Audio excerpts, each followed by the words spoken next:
Muy buenas tardes con todos. Mi nombre es Juan Marcos. Reciban un cordial saludo y bienvenidos a este nuevo seminario virtual, organizado por el Instituto de Derecho, Capacitación y Actualización Profesional IDERCAP, institución que tiene como fin fomentar la actividad académica e investigación en diversas materias de derecho y otros campos profesionales y técnicos.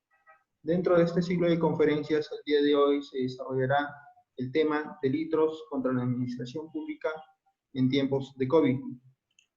En esta oportunidad nos está acompañando como la persona encargada de este tema el doctor Sergio Emerson Chávez Panduro,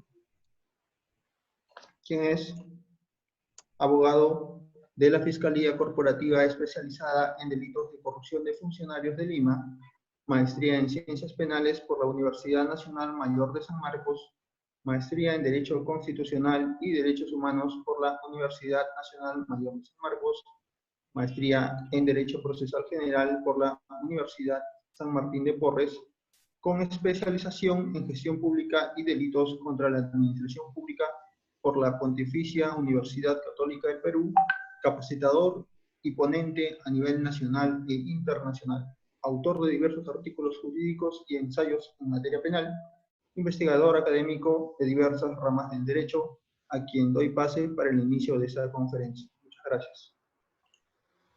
Muy buenas tardes con cada uno de ustedes. Mi agradecimiento a IDERCAP por la invitación para participar de esta conferencia en la cual hemos denominado los delitos contra la administración pública en tiempo del COVID-19. Es un tema bastante interesante que nosotros vamos a vertir en esta ocasión.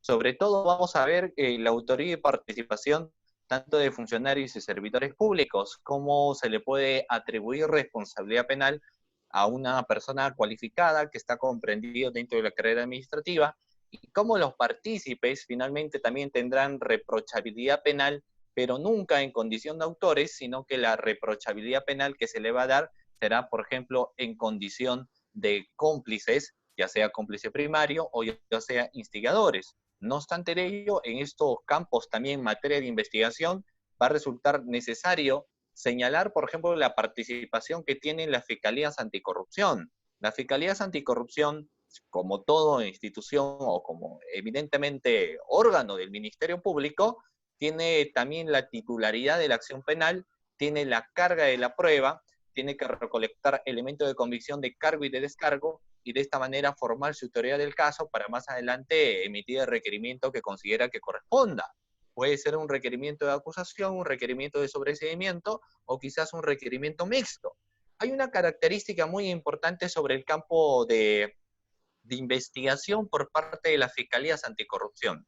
Y es que en los casos de anticorrupción, por ejemplo, es muy poco probable que uno pueda encontrar un medio de prueba directa, sino que éstas se van a constituir, por ejemplo, a través de lo que vienen a ser pruebas indiciarias. Es decir, pruebas directas en un delito de corrupción de funcionarios solo lo veríamos a través de las situaciones de flagrancia, cuasi flagrancia, presunción de flagrancia, o cuando la persona es detenida dentro de las 24 horas, por ejemplo, con la idea de que ha tenido a bien de perpetrar un hecho delictivo. Entonces, es interesante en ese sentido plantear también que a nivel de atribución por parte de estas fiscalías anticorrupción, ellos verán los tipos penales comprendidos entre los artículos 382 al 401 de nuestro Código Penal. Reitero, artículo 382 al 401 de nuestro Código Penal.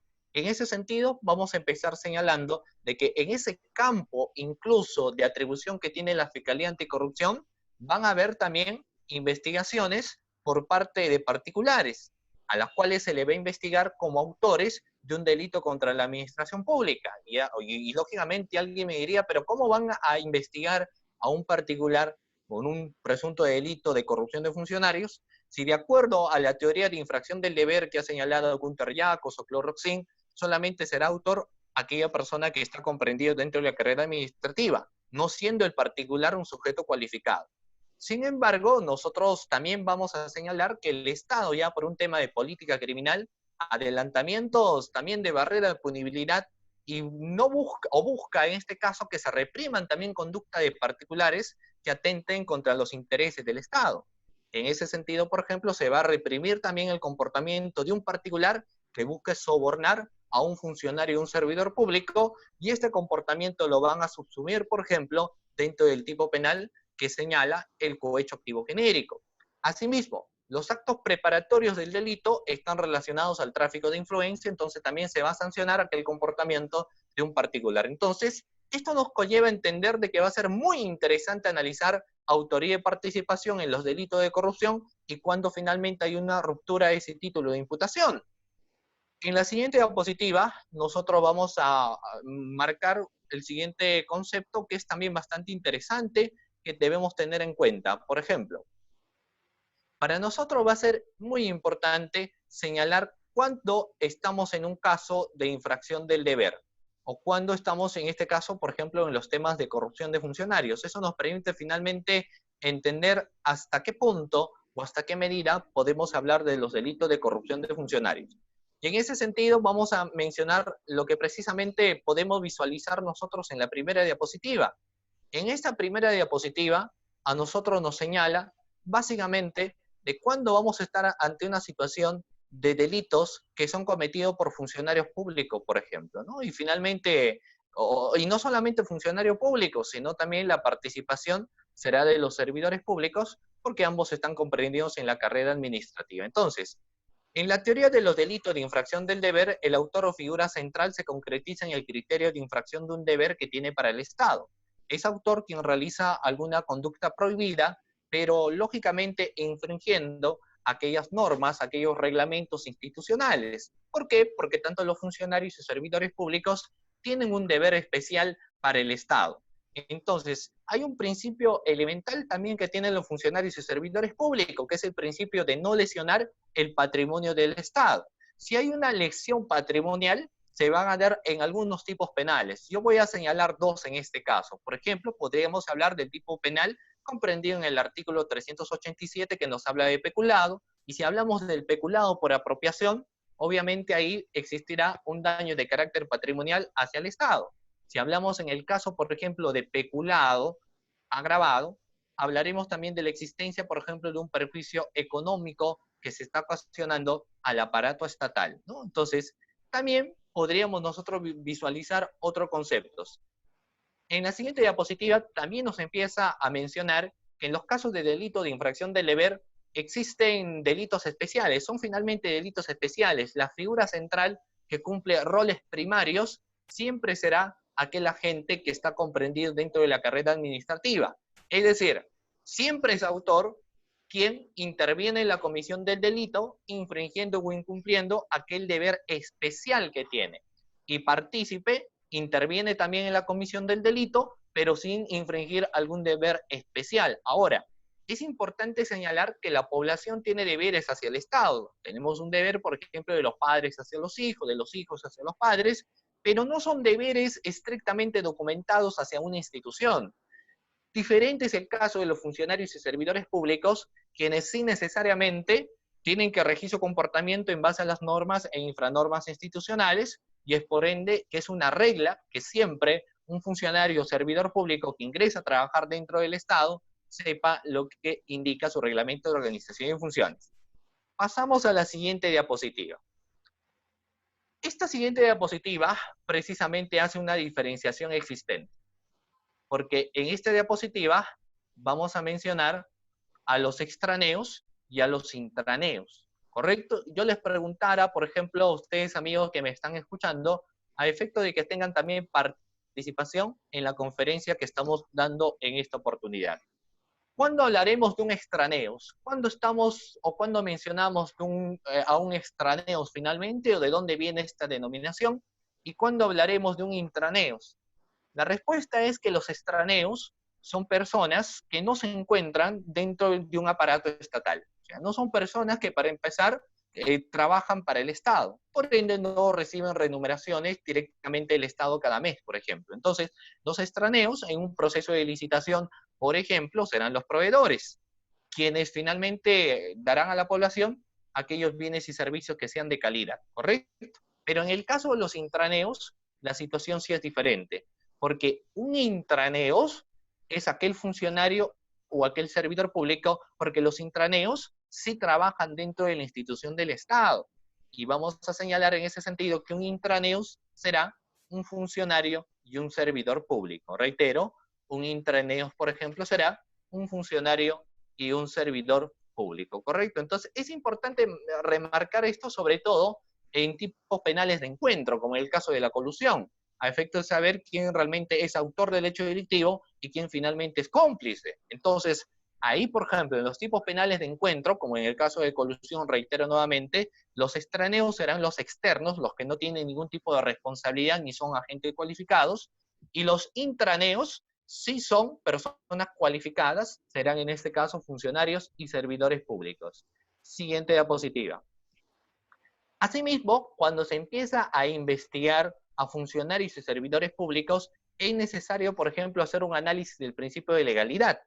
Y el que el principio de legalidad acompaña todo el accionar por parte de funcionarios y servidores públicos. Es decir, un abogado, un juez, un fiscal, no podría apartarse jamás del principio de legalidad. Y en términos generales, ¿qué nos señala a nosotros del principio de legalidad? Que ninguna persona, por ejemplo, será sentenciada ni investigada si al momento de la comisión de un hecho delictivo su comportamiento no se encuentra subsumido dentro de un ordenamiento jurídico, ¿correcto? Entonces, por ejemplo, si hablamos de un comportamiento que no se encuentra bajo el principio de legalidad dentro de nuestro Código Penal, estaremos hablando de una conducta atípica, ¿cierto? Entonces, si analizamos, por ejemplo, teorías del delito, acción, tipicidad, antijuricidad, culpabilidad y punibilidad, ¿estaremos ante la existencia de acción? Sí, pero al ser típica o al hacer este análisis de este elemento, nos daremos cuenta que bajo el principio de legalidad, el comportamiento no se encuentra subsumido dentro de la norma. Un ejemplo en razón de los delitos de infracción del deber.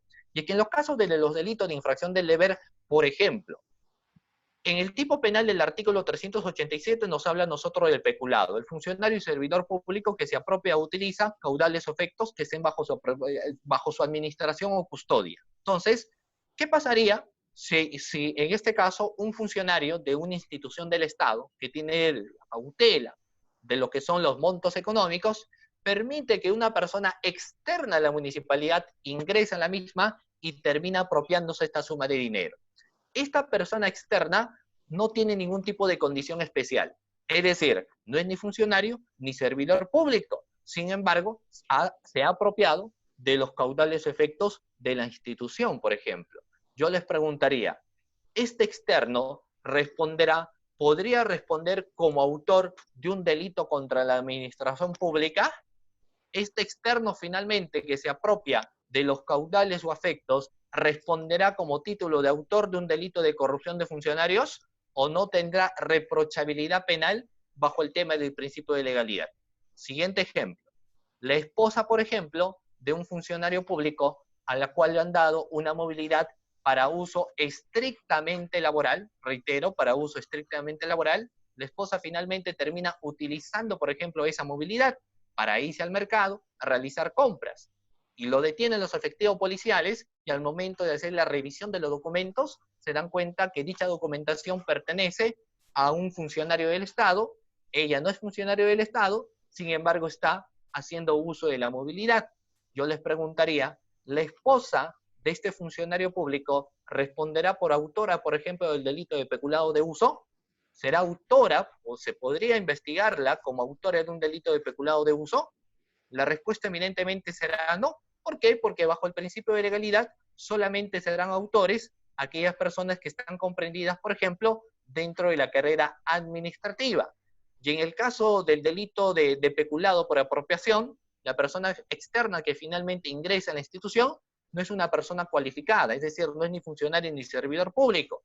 En el caso de la esposa, por ejemplo, del funcionario, sucede exactamente lo mismo, porque la esposa no es ni funcionaria, no es ni servidora pública, es una persona ajena a las instituciones del Estado, ha utilizado la movilidad y no podríamos nosotros imputarla por ningún momento, por ejemplo, por el tipo penal de peculado de uso, ¿correcto? Entonces, eso es interesantísimo tener que señalar a efectos de entender cuando estamos ante una autoridad o participación o cuando bajo el principio de legalidad nos permitiría a nosotros señalar participación de funcionarios y servidores públicos, ¿correcto? Entonces, alguien me dirá, ¿eso significaría finalmente que las otras personas no serían responsables? Claro, sí serían responsables, pero serían los extraneos. Y los extraneos jamás responden como título de autor en un delito de corrupción de funcionarios, sino que su participación, por ejemplo, será solamente en condición de cómplice, jamás su participación será en condición de autor de un delito contra la administración pública. ¿Correcto? Muy bien. La siguiente diapositiva, por favor. En la siguiente diapositiva, nosotros podemos visualizar o podemos observar el trabajo del extraneus, el externo finalmente. Entonces, el extraneus, por ejemplo, como nosotros visualizamos en este material, no tiene vínculo funcional con el Estado. O sea, no existe vinculación con el Estado. Reitero nuevamente, por la razón de que no está comprendido dentro de la carrera administrativa.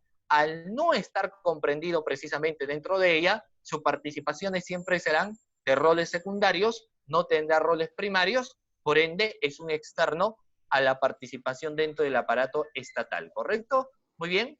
Entonces, en la siguiente diapositiva, por favor, nosotros vamos a ver lo siguiente en la siguiente diapositiva.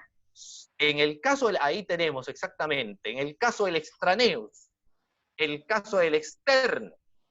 El extraneus es un externo al Estado, no está vinculado directamente con el aparato estatal, es una persona que tiene roles secundarios, como lo podemos mencionar en la diapositiva, y no responderá jamás como autor.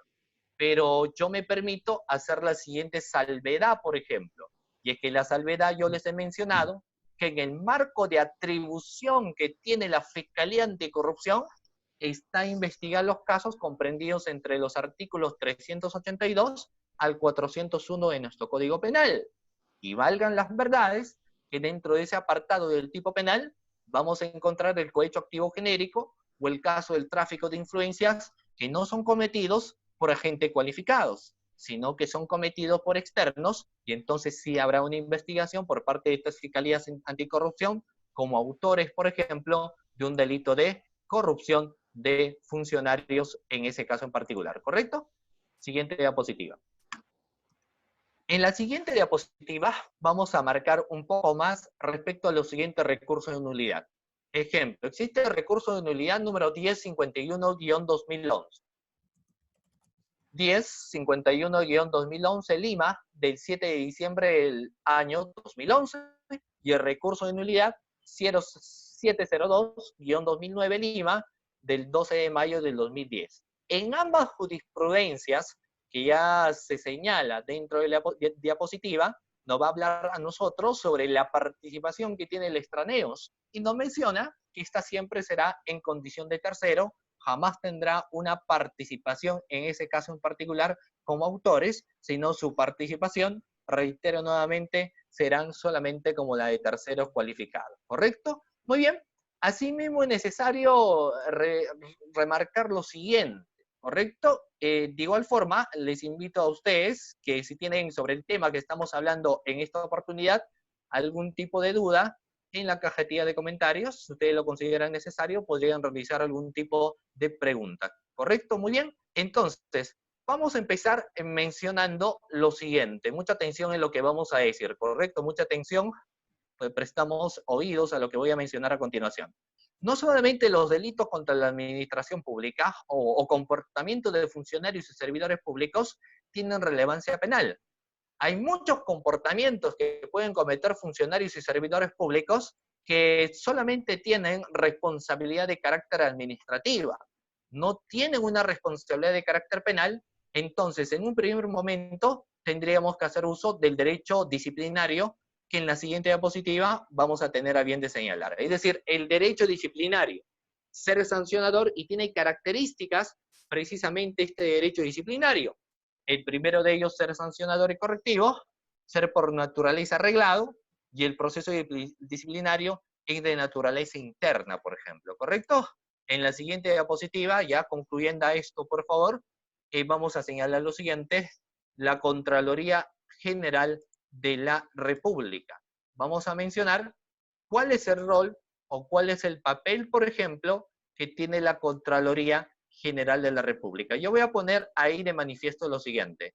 Cuando uno empieza a realizar una investigación en delitos de corrupción de funcionarios, o sobre todo para ver estos temas hoy en día en los cuales nosotros nos encontramos, sería necesario analizar ¿de qué manera finalmente vamos a empezar estas investigaciones? Por un lado, claro, es el Ministerio Público, pero por otro vamos a ver que el encargado de participar en los procesos de contratación, procesos de licitación, son precisamente la Contraloría General de la República. Y la Contraloría General de la República, ante las presuntas irregularidades que emite, les pregunto, a ver, ustedes amigos que me están viendo, participen también de la conferencia, no solamente como veedores, sino también como partícipes y dando su opinión respecto a las preguntas que vamos a señalar. Por ejemplo, la Contraloría, ¿qué participación tiene en un proceso de contratación? ¿Cuál es la participación que tiene la Contraloría en un proceso de licitación? ¿Sería importante? ¿No es importante la labor de la Contraloría? ¿O solamente es que el Ministerio Público, la Fiscalía Anticorrupción, tiene que tener aquella situación de responsabilidad? No, ¿cierto? Sino que la Contraloría va a cumplir un rol muy importante porque precisamente se va a encargar de realizar los hallazgos y los hallazgos de las presuntas irregularidades que se han tenido a bien de llevar a cabo. Estos hallazgos finalmente en el rol que tiene que cumplir la Contraloría no está la de calificar estas conductas, o sea, la Contraloría no hace una calificación, sino que hace informes de control a través de sus auditores de los presuntos hallazgos que se han tenido a bien de ejercer. La siguiente diapositiva. En la siguiente diapositiva, nosotros vamos a señalar el tema de la autoría y participación, ¿correcto? Tema de autoría y participación. Muy bien, entonces vamos a mencionar la existencia, por ejemplo, de la teoría del dominio del hecho y la teoría de infracción del deber. O sea, es siempre interesante señalar la existencia, por ejemplo, de las dos teorías, ¿correcto? Muy bien. Vamos a ver entonces, por un lado, esa teoría del dominio del hecho y por el otro lado, la teoría de infracción del deber. Cuando empezamos a investigar delitos contra la administración pública, pregunta, ¿cuál de las dos teorías se analizan? Reitero la pregunta a todos ustedes. Cuando empezamos a ver casos de delitos contra la administración pública, delitos de corrupción de funcionarios, ¿cuál de las dos teorías se empieza a analizar? ¿La teoría del dominio del hecho o la teoría de infracción del deber? Ahora, también tú podrías señalar no solamente la teoría del dominio del hecho, la teoría de infracción del deber, sino también podrías señalar el porqué del mismo, ¿cierto? El porqué, la razón o las circunstancias de tener que aplicar este aspecto. Entonces, vamos a mencionar lo siguiente. Hay doctrina que señala que en delito de corrupción de funcionarios también hay parte, por ejemplo, del análisis de la teoría del dominio del hecho, sobre todo de la teoría volutiva, la teoría de la voluntad, pero ya la Corte Suprema, y en la mayoría de los casos la doctrina, ha señalado que a nivel de investigación de delito de corrupción de funcionarios, vamos a mencionar siempre a través de la teoría de infracción del deber. Reitero, vamos a mencionar siempre a través, por ejemplo, de la teoría de infracción del deber, y no estaremos en ningún caso analizando la teoría, por ejemplo, del dominio del hecho. Reitero, solamente mencionaremos la teoría de infracción del deber y no vamos a señalar la teoría del dominio del hecho en ese caso en particular.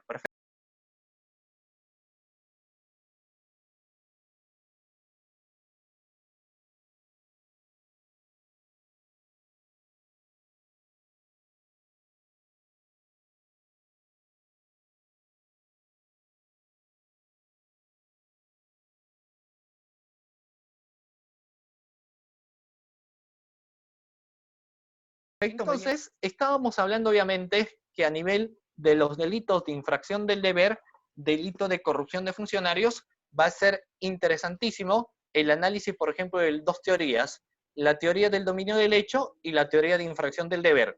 Existe, sin embargo, posición que señala de que se podría hablar de la teoría de infracción del deber. Es decir, mira, si hablamos de un delito de colusión comprendido en el artículo 384, para la configuración de este tipo penal, tiene que existir un acuerdo colusorio. Les pregunto, ¿entre quién tiene que ser la existencia de este acuerdo colusorio? Obviamente, la existencia del acuerdo colusorio se da entre los extraneos y los intraneos. Y si yo hablo de los extraneos, estos son los externos, los que precisamente no tienen o no están comprendidos dentro de la carrera administrativa, razón por la cual solamente van a tener comportamientos secundarios. Jamás tendrán comportamientos primarios en el caso de los extraneos. Diferente es el caso si hablamos de los intraneos, porque en el caso de los intraneos, estos sí estarán comprendidos dentro de la carrera administrativa, por ende responderán a título de autores de un delito de corrupción de funcionarios. Si nosotros partimos de esa esencia de extraneos e intraneos, entonces llegaríamos a la conclusión que a nivel de la investigación siempre vamos a analizar no a través de la teoría del dominio del hecho, sino vamos a analizarlo a través, por ejemplo, de la teoría de infracción del deber, ¿correcto? Entonces, si tenemos en cuenta la teoría de infracción del deber, sería necesario señalar de manera genérica, por ejemplo, cuál viene a ser el bien jurídico tutelado.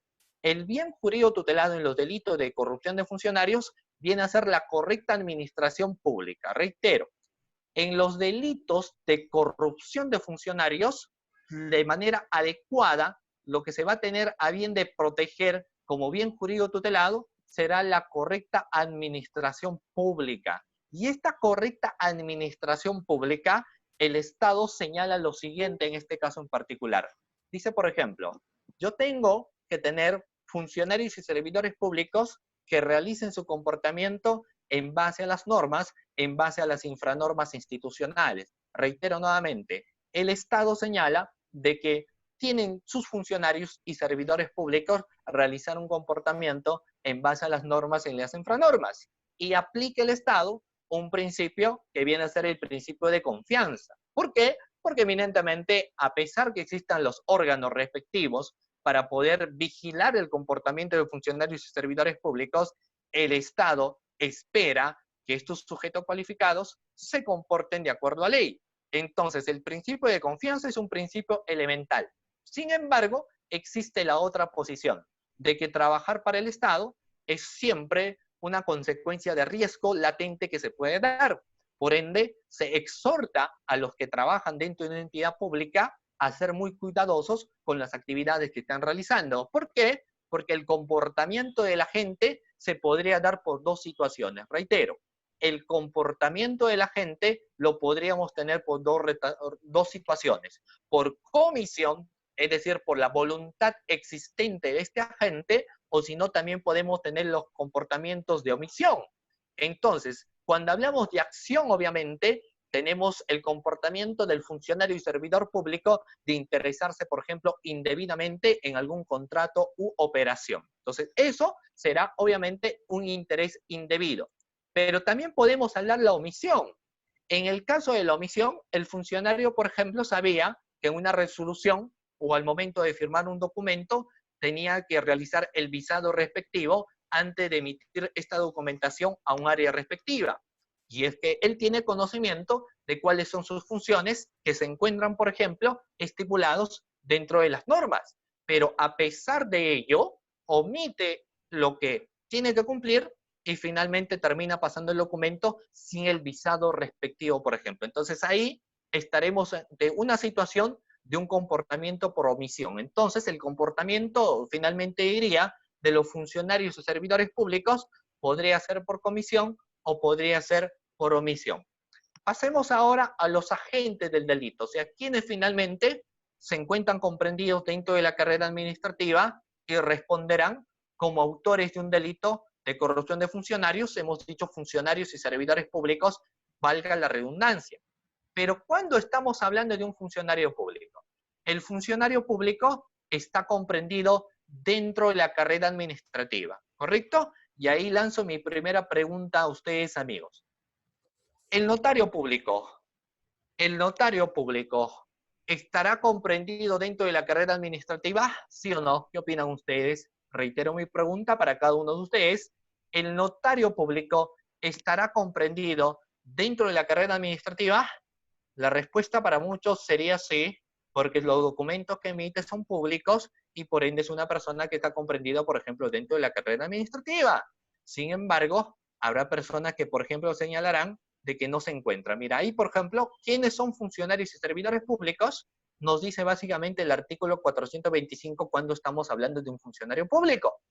Y el funcionario público nos va a mencionar que están comprendidos en la carrera administrativa. Reitero, en el caso de los funcionarios públicos, nos empieza señalando claramente el artículo 425 que están comprendidos en la carrera administrativa.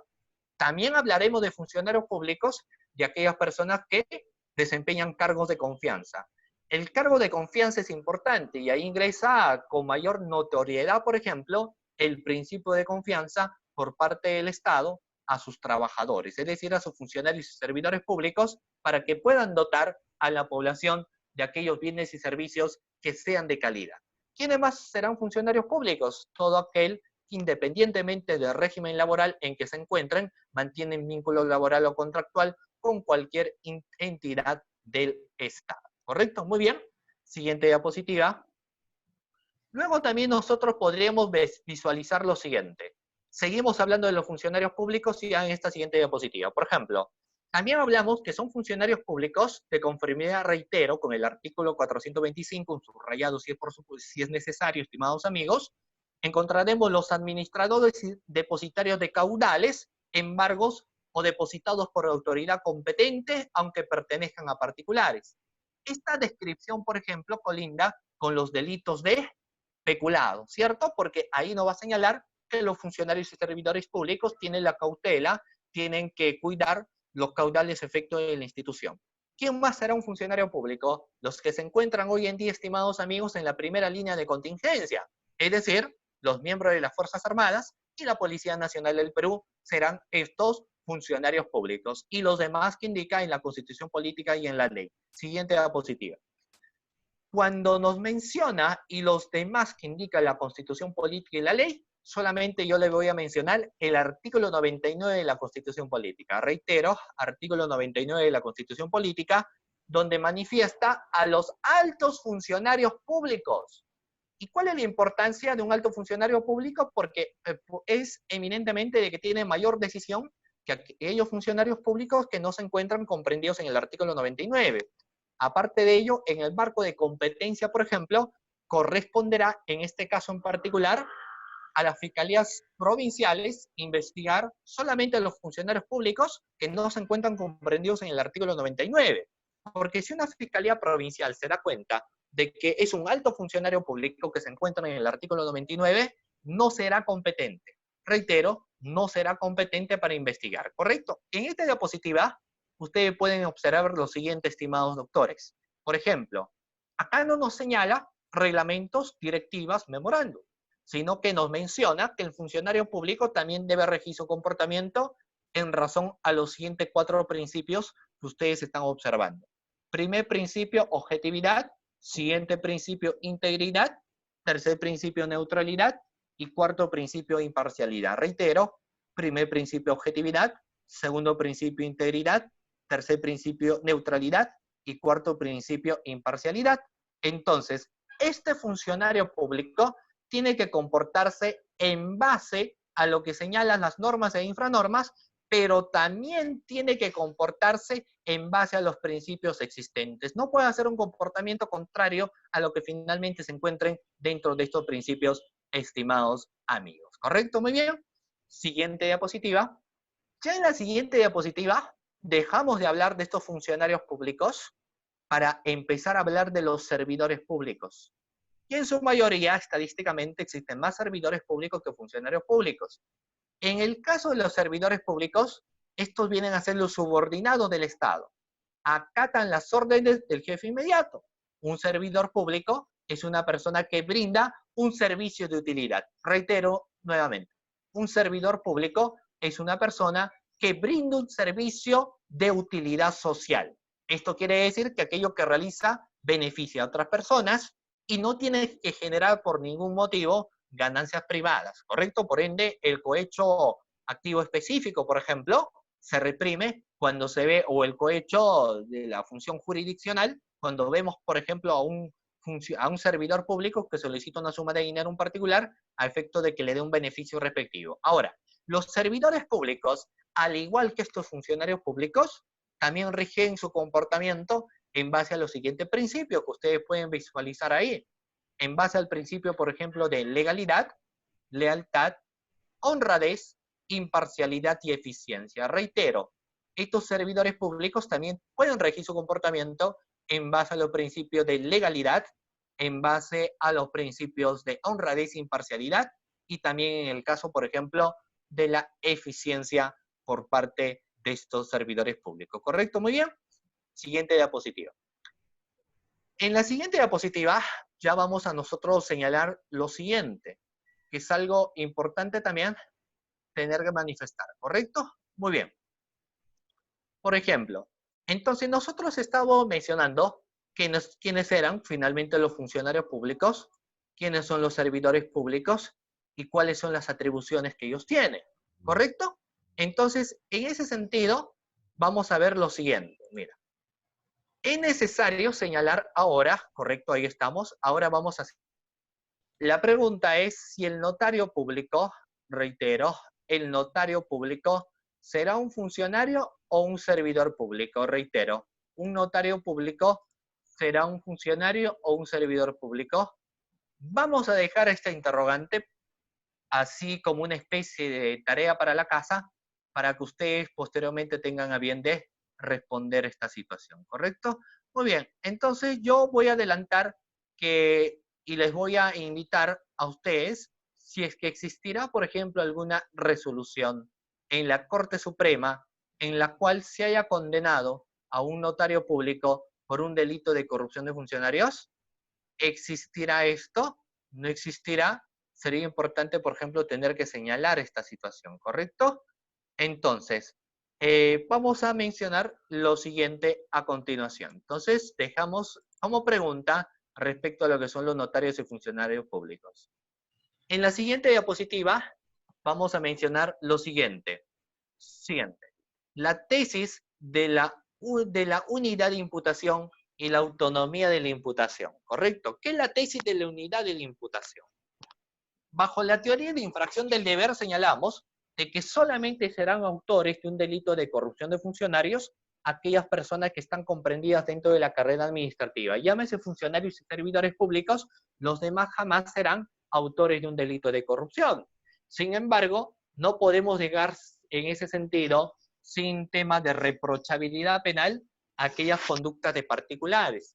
Ejemplo, en el caso de colusión, hoy en día estamos en los procesos de contratación, procesos de licitación directa, donde el Estado, por ejemplo, contrata con estas empresas y se espera pues que estas empresas, a la presunción de veracidad, de que la documentación que presenten, de que se encuentren en el rubro, de que tengan el factor de experiencia, de que los bienes que van a proporcionar al Estado sean realmente de calidad.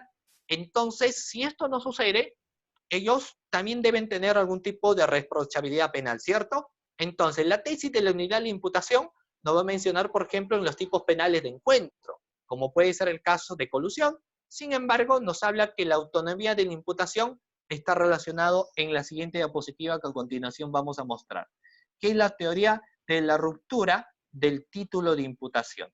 Reitero, la teoría de la ruptura del título de imputación. Esta teoría nos hace una diferenciación cuando nos menciona hablando quiénes serán autores de un delito de corrupción de funcionarios y nos señalará solamente serán autores funcionarios y servidores públicos y los extraneos que han participado también en este proceso jamás responderán como autor, sino que su participación solamente será, por ejemplo, en condición de cómplice. Siguiente diapositiva. Luego podríamos observar también el siguiente análisis, ¿correcto?, de este recurso de nulidad. Yo les invito a ustedes que nos están escuchando a leer, por ejemplo, el recurso de nulidad número 18-2018 Huancavelica del 5 de junio del 2018. Reitero, recurso de nulidad número 18-2018 Huancavelica del 5 de junio de 2018. ¿Por qué? Porque ahí me señala en forma más sucinta, por ejemplo, más explícita, lo que viene a ser esta ruptura del título de imputación, ¿correcto? Me empiezan señalando mejor la ruptura del título de imputación. Siguiente diapositiva. Ya ahora vamos a hablar del marco de competencia, ya que en el marco de competencia ahí aparece nuestro Ministerio Público, titular de la acción penal, tiene la carga de la prueba, pero también tiene un margen de atribución. Y en ese margen de atribución solo investigará, por ejemplo, los tipos penales comprendidos en los artículos 382, que nos habla de concusión, hasta el artículo 401, que nos menciona, por ejemplo, a nosotros el caso de enriquecimiento ilícito. Reitero, en el marco de la competencia, el Ministerio Público investigará el artículo 382, que nos habla de concusión, solamente hasta el artículo 401, que nos habla de enriquecimiento ilícito de cargo. ¿Correcto? Muy bien. Ya en la siguiente diapositiva vamos a mencionar brevemente el trabajo de la Procuraduría Pública especializada en delito de corrupción de funcionarios. ¿Por qué? Porque en los delitos de corrupción tiene que haber una persona agraviada. Siguiente diapositiva, por favor. En ese sentido, vamos a mencionar cuáles son los objetivos que tiene esta Procuraduría. Y existirán objetivos principales y objetivos secundarios. Y el objetivo principal que tendrá la Procuraduría es la persecución del pago de las reparaciones civiles por los daños infligidos al aparato estatal. También la recuperación, por ejemplo, de los bienes o activos generados como estos actos de corrupción existentes. Pero también tiene objetivos secundarios, como que es el siguiente, por ejemplo, contribuye con la investigación del hecho delictivo y la determinación de quiénes finalmente son los responsables, ¿correcto? Siguiente diapositiva. Ya a través de la siguiente diapositiva, por tema de tiempo, no sé si podemos correr las diapositivas hasta el tipo penal del delito de colusión. Está en la diapositiva 39. En la diapositiva 39, por ejemplo, se encuentra esto, ¿correcto? Que nos va a hablar del tema de colusión. En ese caso en particular, cuando mencionamos colusión, en el artículo 384, por ejemplo, ¿correcto? Ahí tenemos colusión, artículo 384 del Código Penal, nos va a mencionar lo siguiente. Existirá colusión en dos modalidades, la colusión simple y la colusión agravada. ¿Cuáles serán los verbos rectores?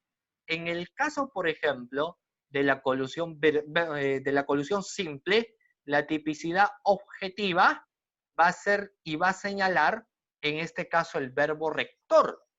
Y el verbo rector, en el tipo penal de colusión simple, será la concertación. Es decir, el acuerdo existente entre los extraneos con los intraneos. Y en el caso de la colusión agravada, también encontraremos nosotros un verbo rector, que en este caso será la defraudación patrimonial. Obviamente, esta defraudación se va a dar previo a la existencia de una concertación. Reitero, esta defraudación se va a dar previo a la existencia, por ejemplo, de una concertación.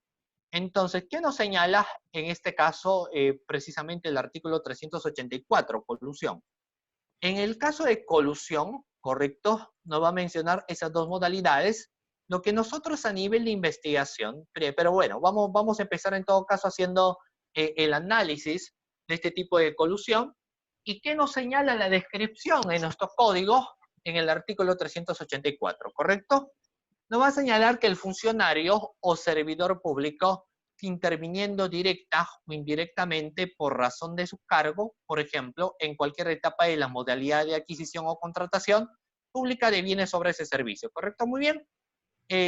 Obviamente, interviene en la construcción de bienes, obras o servicios, concesiones o cualquier otra operación a cargo del Estado, concerta con los interesados para defraudar al Estado.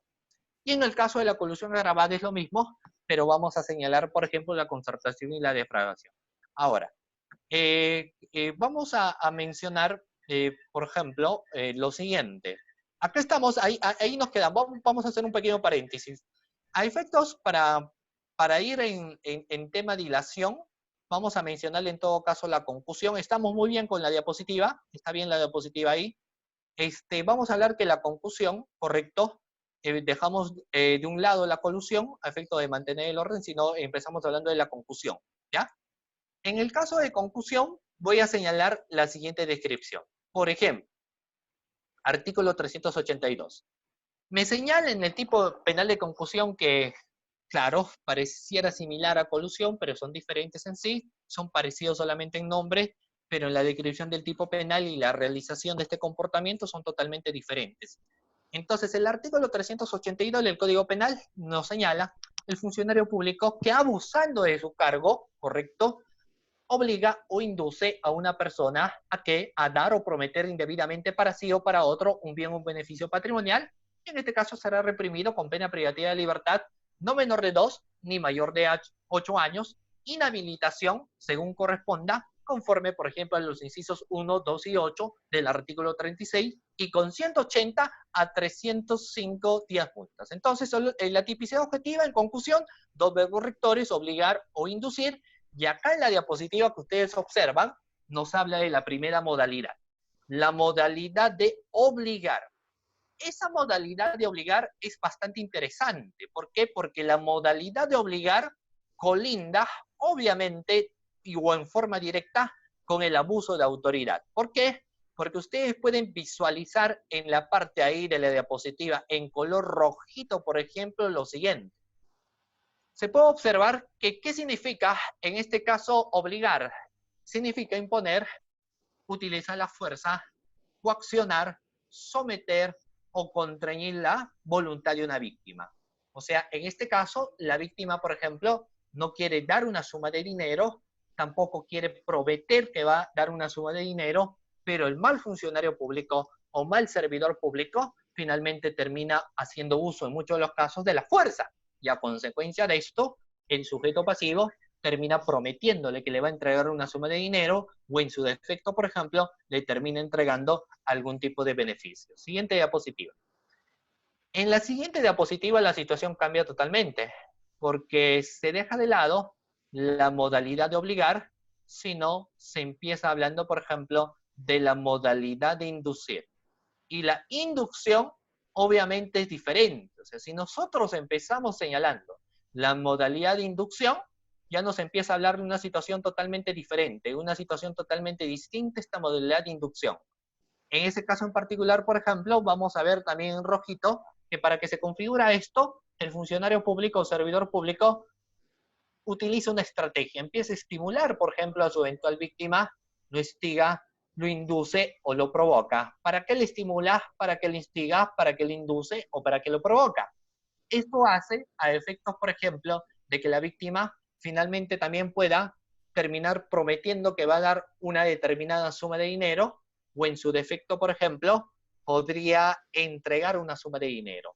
Sin embargo, acá podemos ver que el accionar de la gente es totalmente diferente, porque utiliza las destrezas. Diferente caso con la modalidad de obligar, porque ahí utiliza constriñe, obliga, fuerza, coacciona, ¿cierto? Pero en la modalidad de inducción, la situación es diferente, porque acá, por el contrario, se instiga, se induce, se provoca, se estimula a efectos de que la víctima termina prometiendo o entregue alguna suma de dinero. Siguiente diapositiva. Luego podemos visualizar también, estimados amigos, después del análisis tanto de lo que viene a ser la modalidad de obligar como de la modalidad de inducir, el abuso de cargo insistente. Entonces, hay abuso de cargo las veces que es ejercido fuera de los casos establecidos en la ley. Es decir, en una intervención policial, uno tiene que seguir el protocolo establecido. Al momento de pedir determinados documentos, reitero nuevamente en las intervenciones, hay que seguir el protocolo establecido. Si uno se sale del protocolo y utiliza otro tipo de medios a efecto de que podrías incluso entregar algún tipo de documento, dependiendo de la situación o del caso, estaríamos hablando de un abuso de autoridad. ¿Por qué? Porque el tipo penal que sanciona al sujeto público se aprovecha precisamente de la condición que tiene. Entonces hay un aprovechamiento del cargo que posee y en razón de ello, precisamente utiliza estas dos acciones que son la de obligar o la de inducir. Siguiente diapositiva. Luego del abuso de cargo, que también es interesante tener que manifestarlos, podríamos señalar lo siguiente. Finalmente, ¿qué pide la gente? El sujeto activo puede realizar dos comportamientos. Reitero, el sujeto activo podría realizar dos comportamientos. Primero, dar o si no, prometer, ¿cierto? Reitero, el sujeto activo podría realizar dos comportamientos, podría dar o podría prometer en su defecto. Cuando estamos dar, ¿qué significa dar? Dar significa entregar, proporcionar o transferir independientemente un bien o un beneficio con carácter patrimonial a la gente como consecuencia de los actos de obligar o inducir que obviamente han sido de carácter arbitrario. Pero cuando estamos prometer significa obligarse a efectuar de manera indebida en un futuro inmediato la entrega o la transferencia de un bien. Estos bienes pueden ser muebles, inmuebles, semovientes, dinero, joya, mercancía, etc. Entonces, el prometer es en favor de la gente, que puede ser en un futuro cercano. Se entiende de que esta promesa eminentemente no es una promesa a futura, sino es un futuro cercano. ¿Correcto? Muy bien. La siguiente diapositiva. En la siguiente diapositiva vamos a poder visualizar, por ejemplo, lo siguiente, ¿correcto? El destinatario del bien o beneficio recibido. En el caso del destinatario del bien o beneficio recibido, el destinatario del bien o beneficio patrimonial que entrega o promete entregar la víctima como consecuencia del hecho punible, sin duda será el propio agente o funcionario público. En un tercero graficado en el tipo como para otro, que pueda ser otro funcionario o servidor público, una persona natural o una persona jurídica, por ejemplo, en este caso. Siguiente diapositiva. El bien jurídico protegido, o conocido también como el bien jurídico tutelado. Es el recto y regular funcionamiento y prestigio o buena reputación de la administración pública. Unido a ello se busca proteger la corrección probidad de los funcionarios o servidores públicos que ejercen sus funciones al interior del Estado. Tipicidad subjetiva. La redacción y la fórmula legislativa prevista en el artículo 382 del Código Penal nos induce a sostener sin lugar a duda que se trata de un delito de comisión netamente dolosa, razón por la cual no hablaríamos en este caso de culpa. Asimismo, cuando estamos ante la consumación o cuando estamos ante la tentativa del tipo penal comprendido en el artículo 382. Este delito se configura desde el momento que la víctima se desprende de que del beneficio patrimonial le entrega a la gente o le entrega a un tercero, en tanto que en el se configura desde el momento que se compromete la entrega o beneficio con contenido patrimonial. Finalmente, la consumación y tentativa. El delito en la modalidad de obligar o inducir de dar se perfecciona o consuma en el instante en que la víctima se desprende del bien o del beneficio patrimonial y le entrega a la gente a un tercero, en tanto que en la modalidad de obligar o inducir o prometer, el delito se perfecciona o se consuma en el momento en que la víctima se compromete a entregar en un futuro inmediato el bien o beneficio con contenido patrimonial a favor de un tercero. ¿Correcto? Muy bien, estimados amigos, llegamos de esta manera a la parte final de la exposición del día de hoy. Mi agradecimiento a IDERCAP por la gentil invitación y también la felicitación. Muchísimas gracias.